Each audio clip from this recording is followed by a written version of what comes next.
Assalamualaikum warahmatullahi wabarakatuh. Kami dari kelompok 2 akan menjelaskan materi mengenai etika pengelolaan informasi di bidang pendidikan yang beranggotakan Hanifah, Meris, Hanin, Erza, dan Syafrima.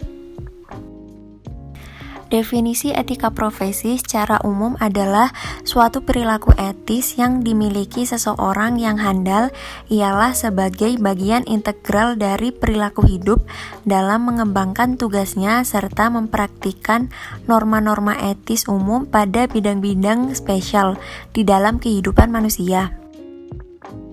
Setiap profesi pastinya harus mempunyai kode etik yang mengatur agar pekerjaan dapat berjalan dengan baik dan teratur sesuai dengan peraturan yang berlaku. Begitu pula pengelola informasi di bidang pendidikan. Suatu institusi pendidikan dituntut untuk menyelenggarakan proses pendidikan yang mampu menghasilkan lulusan yang berkualitas sesuai dengan bidangnya, baik secara intelektual maupun secara etika. Penerapan sistem informasi di dunia pendidikan bertujuan untuk membantu memudahkan mengelola data-data dan informasi yang berkaitan dengan sekolah atau kampus, meliputi penerimaan siswa baru, nilai-nilai akademis, dan informasi lainnya.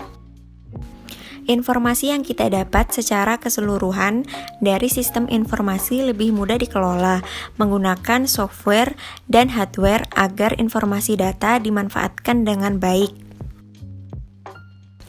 Hal ini menjadi sangat menarik untuk dipelajari, mengingat sistem pembelajaran e-learning melalui internet telah menghapus keterbatasan. Definisi e-learning merupakan suatu bentuk pendidikan yang dilakukan melalui suatu jaringan komputer seperti internet dan melibatkan perangkat materi belajar berbasis multimedia yang diakses oleh siswa dari jarak yang cukup jauh. E-learning bisa dilaksanakan secara individu maupun beberapa individu yang bergabung dalam suatu kelas, sehingga terbentuk komunitas, yaitu komunitas virtual. Berikut adalah faktor pelanggaran etika dalam e-learning. Di sini ada 4 poin. Yang pertama, kurangnya komitmen terhadap proses belajar. Yang kedua, penggunaan internet yang intensif. Yang ketiga, kurangnya manajemen waktu yang efektif. Dan yang terakhir, poin keempat adalah siswa menganggap plagiat bukanlah tindakan ilegal. Cara untuk mencegah pelanggaran etika: yang pertama, berikan motivasi belajar yang cukup. Yang kedua, sesuaikan proses dan evaluasi belajar. Yang ketiga, hargai pemikiran yang asli dan kritis. Dan yang keempat, kebijakan untuk plagiatisme. Menurut UUD 1945 pasal 1, tiap-tiap warga negara Indonesia berhak mendapatkan pengajaran yang memiliki tujuan utamanya agar generasi muda penerus bangsa dapat memajukan negara Indonesia.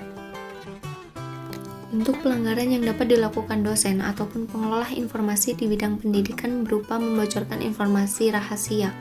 Pelanggaran ini juga dapat dilakukan oleh pengelola informasi di bidang pendidikan seperti di bagian akademik universitas.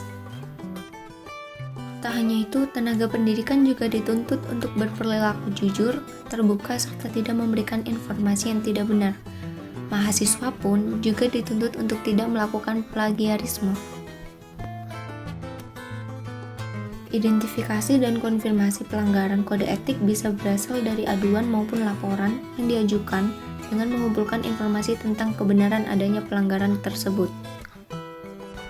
Aduan yang berisi pelanggaran kode etik oleh pihak-pihak yang merasa dirugikan dengan disertai permohonan untuk dilakukan sidang kode etik.